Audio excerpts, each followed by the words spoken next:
In the deployment of global broadcasting and IPTV networks, hardware reliability is the core of system stability.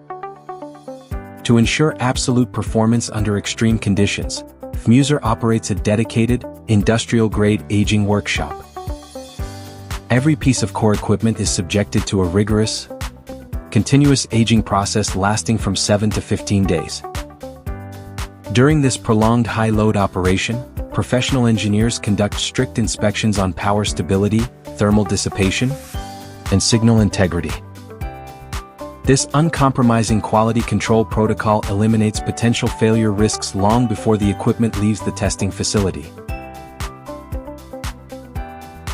Backed by a comprehensive full-process engineering service, FMUSER delivers unmatched stability to international system integrators.